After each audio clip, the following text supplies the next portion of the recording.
Hi, and welcome to today's episode of the Be S.H.E podcast. I am joined by an amazing guest today. Her name is Kristen Timchak, and I can't wait to talk to her about how she started her business, about how she helps people in the world, and her journey and her story. So hi, Kristen. Thank you for joining me today. Hi, Heidi. Thank you so much for having me. I feel very honored to be here. I feel honored to have you, and I'm really excited to start diving in with you today. Before I do so, though, I want to share with everyone a little bit about you, if that's okay. Go for it. Okay, awesome. Well, Kristen is a holistic life coach, Ayurvedic educator. Is that how you say that? Ayurvedic? Mhm. Okay, Yep, awesome. Ayurvedic, you got it. Ayurvedic Mhm. educator. We'll find out exactly what that is. Herbalist, MotherCircle Facilitator, and mother of a small human who is passionate about helping women, especially mothers, to create lives where they are nourishing their nervous systems and cultivating resilience. She currently hosts a podcast called the Nourished Nervous System and works one-on-one with people in person and online. So, Kristen, welcome again to to the Be S.H.E podcast. I'm so excited to chat with you. I ask a lot of entrepreneurs that I bring on this same question, how we kick it off, because I'm always interested in everybody's journey and how they started their business, and everyone has a different story because it's unique to them. So, it's when you started your business, is this something that you started because you were on this path of how you help people now yourself, or was this something that you just had a passion for helping people in this way? I feel like a little bit of both in some ways. I've been interested in the nervous system for a long time, and I've worked doing Ayurvedic work, which I can get into in a little bit, and as an herbalist, and I've always had a nervous system focus, but I've done a lot of different things for I kind of consider both like work and my job. So sometimes I had work and jobs that were the same, and sometimes my work, which is like my Ayurvedic and my passions, was different than my what actually made me money. So I've done lots of different things. I became a mother 4 years ago, and just everything changed. And all of a sudden, a lot of the things I was doing, I was growing medicinal herbs. Had a small herbal CSA where I made products. I was teaching and doing Ayurvedic body work. And all of a sudden, it just all shifted and it fell away. And I spent the first few years home with my son. And then when it was time to kind of come out of that bubble, the things I was doing before just didn't feel aligned with me anymore. It just didn't feel right in this stage of my life where I really wanted to spend to prioritize my son and our connection. So I just started thinking, what can I do? What else? How can I take what I've already been doing and kind of bring it to a next level? And I'd always been interested in coaching. I've always been very avid in my own personal growth work and transformation processes. And so I was working with a therapist, and she was like, what about coaching? What about, doing something online so you can still be home with your son? And so that's kind of where it all sort of um, was born and evolved from this desire to create a life where I can be home with my son, prioritize him, but also be doing something that's in service to other people and in my passions and my creativity. I love you. I love that because your story is similar to mine, and I'm sure similar to many other women out there. How a transition in our life can lead us down the path of doing something different, and also into the path of entrepreneurship. Because similar to you, I had kids already though when my shift happened, but I was going through divorce, so that's how I Mm, started building my business because I wanted to stay home with them. That was what I had done up until that point in their lives. And they were about 4 and 6, 5 and 6, 5 and 7. So and I didn't want that to stop to change, even though I still worked 2 jobs while building it. So it's interesting how our family life, how the birth of a child, how something that a big transition in our lives can cause us can create that evolution right down that path where we would have never. right. It's interesting how just 6 months to a year to even 5 years before we would have never even maybe thought of that avenue. Yeah. So thank you so much for sharing that part of your story. So you are an Ayurvedic. I hope I'm saying it right. Ayurvedic Ayurvedic. Ayurvedic educator, and I'm going to continue. Yeah, I've said this word a number of times before, and I'm still going to say it wrong, probably 2 years from now.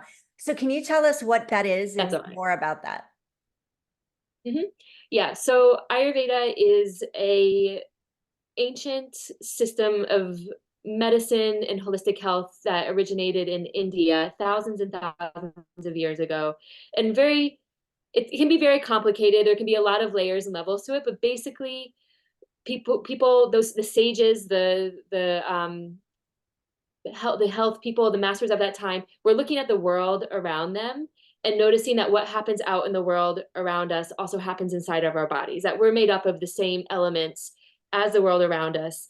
And so noticing imbalances that happen in the body and then treating them as if it was like nature. So for example, um, if it's a super hot day out and you're out at the beach and you're in the sun and all of a sudden you're feeling like anger come up for some reason, or you're like your skin starts to get like sunburnt and you're red and you're itchy and all those things, uh, using cooling things for both your skin, for both your body and for your emotions, because your emotions are also a manifestation of what's happening in your physical body. So getting into cool water, drinking some coconut water, using the idea of like increases like and opposites balance. So that's kind of like the basic sort of fundamentals. It's an elemental science, and there's a lot of different aspects to it. There's people who do Vedic astrology. It has its own Oh, form of wow. astrology. There's health practitioners that work with specific disease and imbalances in the body. There's Ayurvedic yoga teachers. There's lots of different things. And I've mainly gone down the path of, I've done Ayurvedic body work. I used to work in a small Ayurvedic retreat center doing body work practices, which are very much about soothing the nervous system and calming the nervous system. And some Ayurvedic herbalism, I've done that. And then I love educating people about it. I think when you can get sort of the basics of it, especially around nervous system health, Mhm. I think there's a lot of things that can click into place that you can sort of just notice in your daily life when you're starting to feel out of balance and find ways to bring yourself back into balance. Wow, that's so interesting. So it's a long journey of learning this work. Yeah. It's a long journey for sure. Yes. Awesome. And it's like something that's very, like I said, it's very complicated, but it's also very simple. Like once you have the basic concepts, there's a lot you can do with it. That's amazing. So you can go in all different areas of it, like you were sharing, people do different things in that space. Amazing. Yes. Yeah. Amazing. So Yeah. when you were starting your business, and this is and you're in the you've start when did you start it? A few years ago after you had your son 4 years ago, Mhm. and how long have you been Yeah. working your business now? Probably for like two years now, about that. Okay, so when you Yeah. started, and even up Still to it's this still new. point, yeah, what were the biggest challenges that you faced when you were starting your business, and even that you might be moving through now to help people? Because it's a journey, building a Yeah. business isn't just like, oh, in 6 months. We're always growing and evolving and navigating. So what are the challenges? What are some of the biggest challenges that you faced? I think one of the big challenges is sticking with it even when it doesn't feel good, even when it's like feeling like, is anybody out there listening to me?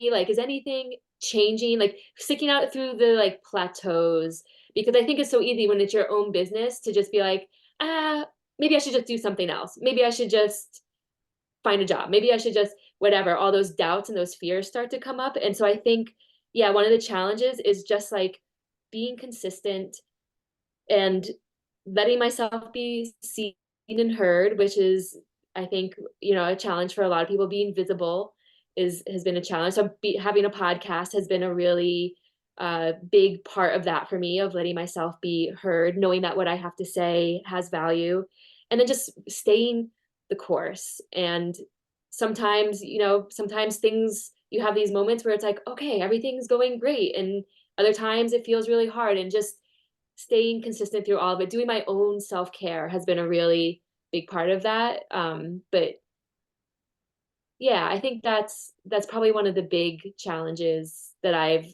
moved through, and I think just being I think letting not getting too rigid in anything, but being curious has been another thing that I've worked a lot with, is just because something works sometimes, not getting too rigid and like this is the way it has to be, but letting myself be more curious and able to experiment and try lots of different things. Yeah, that I really like that you talked about that because, or like a few different things there because they all go tied together.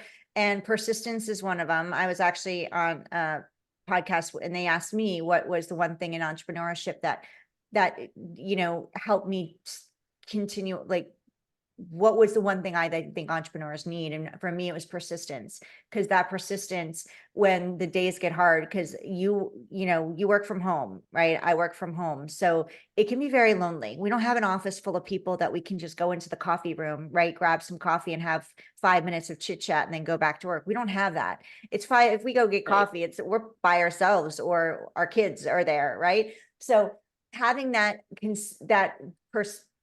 building that muscle up in ourselves is really important because it can be hard. And then finding that community of people to support you. And I love that you said podcast, but your podcast has really helped you because this has helped me as well. I started this less than a year ago.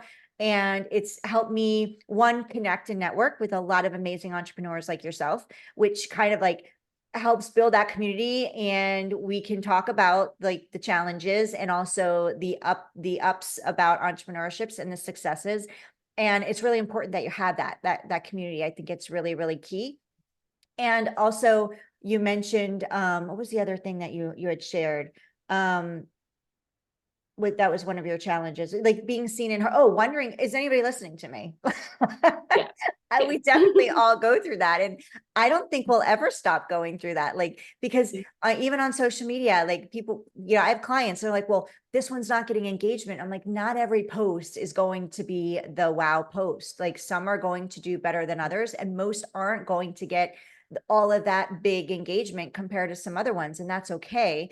And many of our audience that we need to realize are quiet. Like I'm an introvert, so I'm not a big engager in other people's like if I know them and I want to support them and or something's really good, I'll engage. But when I'm just getting to know someone and I'm learning something, and especially if it's a challenge that I'm having and it's where I'm stuck, I kind of need to sit back and take it in, because I see them as like, wow, you're so up there. You've already gone through what I've gone through, and now I get to consume you, and I don't know that I'm ready to engage with you. So I think that's a key thing for entrepreneurs too. People are listening, and they'll come to you when they're Mhm. ready. And all we can do is keep putting out the information and trying to offer that value. And like you had mentioned earlier, you have a passion for serving. And so you get to be home with your son, and you also get to do what you love, which is serving your people and your community.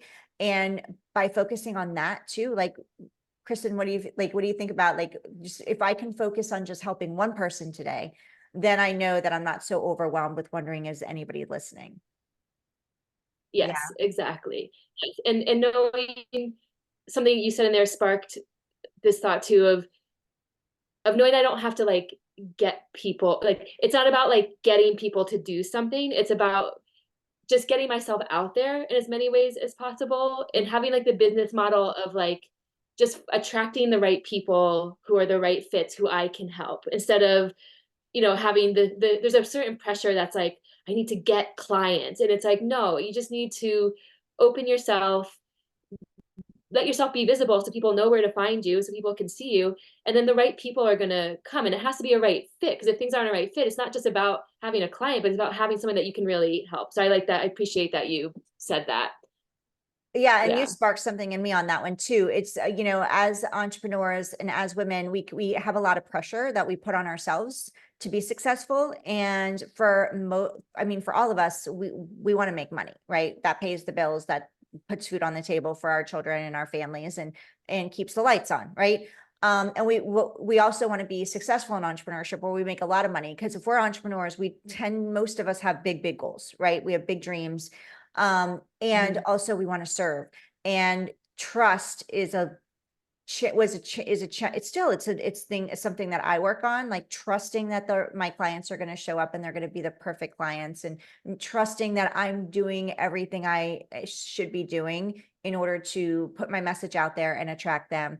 And also trusting that I also don't get to be doing, and in that drive mode all the time, because that doesn't work either. I did that and it led to burnout. So that's one thing that I've really needed to learn over the years, is trusting that I've got this and I'm doing the best I can and I'm attracting my people. And as long as I'm looking to serve that one person every day, that's, 365 people a year.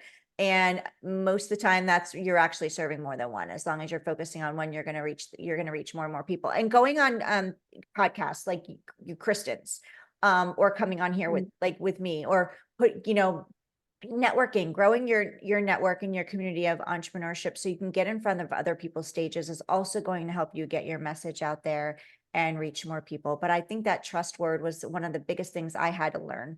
And you had sparked that in me with what you shared. Because we can, I'm a business strategy coach and we all have our strategies on what works and doesn't work. But at the end of the day, we're testing everything, right? We're always testing our messaging and we're always testing what we're doing. And we're trusting that we're doing the right things to lead us to our people, and that our right people are going to be attracted to us, like you said, like you shared. Right. Yeah. Exactly. So I thank you for sharing your biggest challenges. Now, where do we find you on social? For those who want to connect with you, where can we get more of Kristen? On social media, I'm at nourishednervoussystem.com. I'm trying to get more active on there, but I love memes. I post a lot of memes, and I have my podcast, the Nourished Nervous System podcast, and then my website is www.nourishednervoussystem.com. And if you're interested in your own nervous system health and resilience and things like that, I have a couple awesome tools on my website. I have a deep rest meditation that you can download. If you just go to my website and there's a resources tab, there's a deep rest meditation in there. And it's a yoga nidra. If you're familiar with the yoga practice of yoga nidra, it's a yoga nidra inspired meditation.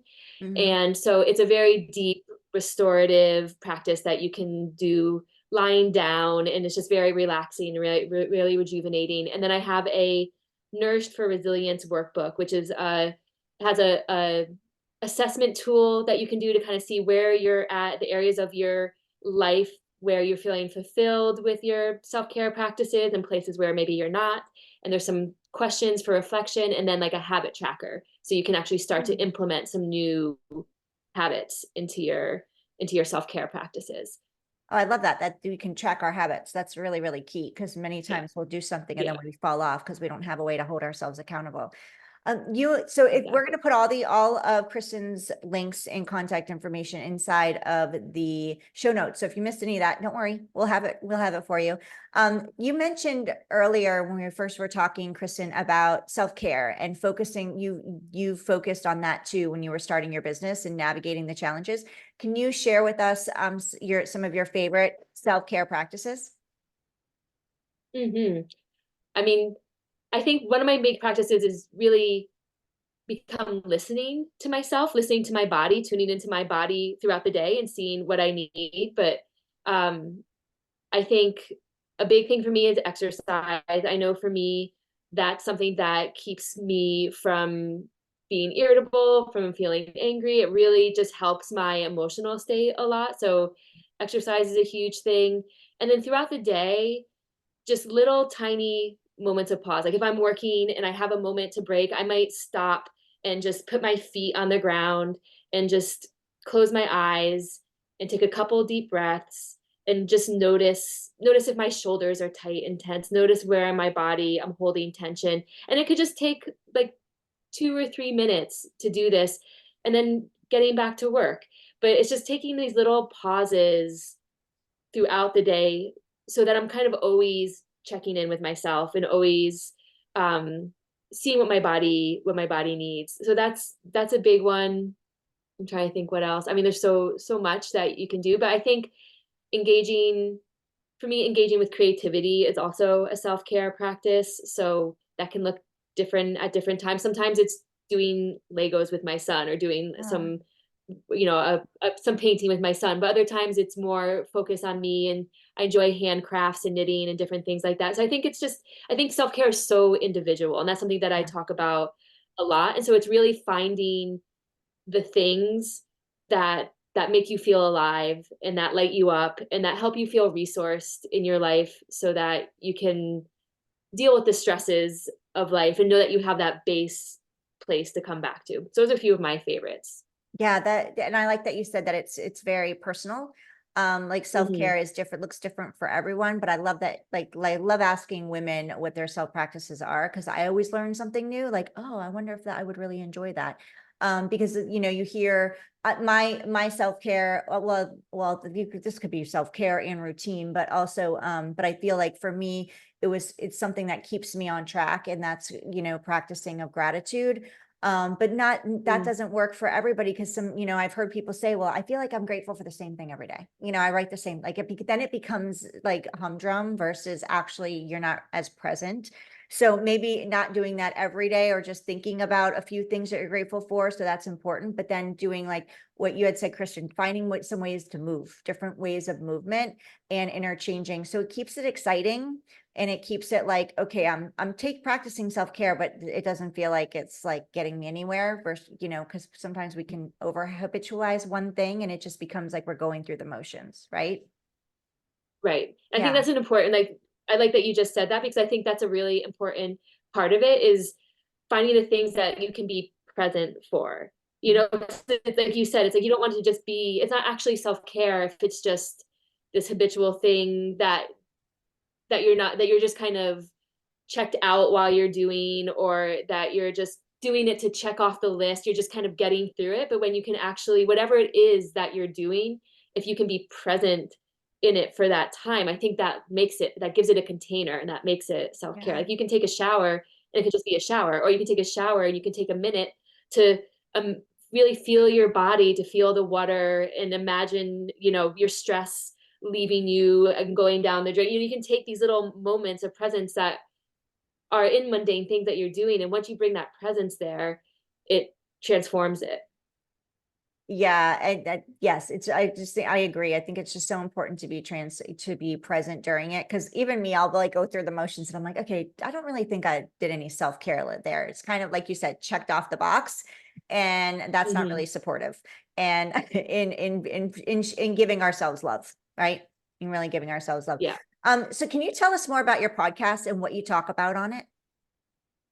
I talk about all sorts of stuff like this, like the self-care practices. It's called the Nourished Nervous System, Mm, and I'm looking at the nervous system and stress and self-care through the lenses of Ayurveda and coaching and neuroscience and somatic practices and herbs. And so I have guests on talking about all these different things.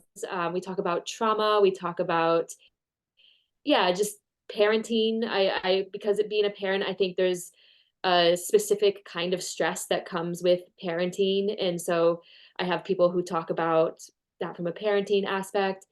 Um, and yeah, I love helping people to just have different perspectives, and my goal is to just help people to find self-care practices that really resonate for them and to broaden their maybe perceptions of what they think self-care is. yeah, I think your podcast is great, and I love that you're doing that and you're shining a light on it, because I know you mentioned parenting, and I'm a mom of two teenagers, and whoo, let me tell you, we need some. Hmm. It's important to have those practices that you can go to just calm your nervous system when it's all amped up because of situations going on. Whether you're like, it's nervousness around being a parent, we can be scared, we can be nervous, we can be fearful for the safety of our children. We can also get frustrated and angry when something happens, right? So having those Hmm. practices to bring us back into grounding and calm, I think is fantastic. So thank you so much for doing that. And I think for female entrepreneurs too, we can have a lot of guilt, trying to build a business and also being there for our families and for our children. And we can have a lot of fear around what am I putting my family in a bad spot by taking this risk? Or, there's a lot of different emotions, like you said, that go into that. So that's amazing. So how do we work with you for those that are listening and be like, I need Kristen and I need her support? How can we work with you? What do you have available? Right now, I have some spaces for one-on-one coaching work available around nervous system and self-care practices, and that can look a lot of different ways as far as the length of time we work together and the frequency. But you can send me an email or reach out through my website, and we can do a discovery call and see if it's a good fit. And yeah, I guess listening to my podcast. And then in the future, it hasn't quite happened yet, but in the next year or so, I'm also going to have some online courses and things available. So if people want to dive deeper into resiliency and self-care and nervous system work. Awesome. So reach out to Kristen, go check her out on her website, on social media. We'll have all the links here. Also, you can grab her workbook. Can you share your gifts again? I know it's a meditation and a workbook. Can you Yep. just tell us what those are again so they can grab them? Yep. So it's a deep rest meditation, and you can find that at www.nourishednervoussystem.com/deep rest. And it's just a very relaxing, grounding, rejuvenative meditation. And then the Nourished for Resilience workbook, which is www.nourishednervoussystem.com/resilience workbook. And that's assessment, reflection, and habit tracker type of tool to help work on self-care. And I think of it as like building a net of self-care in your life. How do you find the different areas and places that you can bring self-care in a sustainable way? Amazing. So make sure you grab both of those. And we'll have all those links in the show notes for you as well. So Kristen, thank you so much for being here today. Before I let you go, I always love to ask this question because, we can learn about you and your business and what you do to help people, which is fantastic on your website and on your social media. But is there a fact like a fun fact that we wouldn't really know by just checking you out on social and on your website? The behind the scenes of Mm-hmm. Kristen? Yeah, well, I guess a fun fact is that just a few months ago, in last August, I moved across the country from California to Maine with my partner, my then 3.5-year-old son, two cats, and two houseplants. And it was quite the journey. And we bought a house we'd never seen before because of just the logistics of all of this. But yes, it was, I think that's definitely something that has shaped me in a lot of ways recently. Wow, that's amazing. That is a long trip. Yes, Yeah. And yes. you drove it. Especially with the toddler. Yeah, Very long trip. absolutely. Yeah, you could probably write a book on that just on that trip. Right? Yeah. So, Yeah. well, I'm so happy for you that you're where you want to be, and two completely different environments, California and Maine. But I Mhm. hear Maine is beautiful. So hopefully one day I'll be able to get out there and check it out. So, Yeah, it's beautiful. well, thank you so much for being here with me today, Kristen. I'm so grateful for you and your time. What can we do to support you? I mean, I think this is wonderful. This is great. Just getting to be here and to talk to you and to be here feels like a great way to support me. Listen to my podcast if you want to check me out more and get to know me more. That'd be great. And I so appreciate you having me on, Heidi. It's really such a Absolutely. pleasure to be in your energy, and I love it. Oh, well, thank you for being here. This has been an amazing conversation.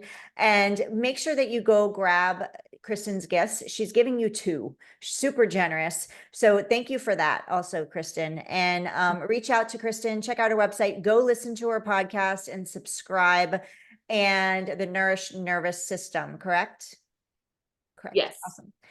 Thank you so much for joining us today, joining Kristen and I on today's episode of the Be S.H.E podcast. Go be seen, be heard, and empowered. And I'll see you again on the next episode. Have an amazing day.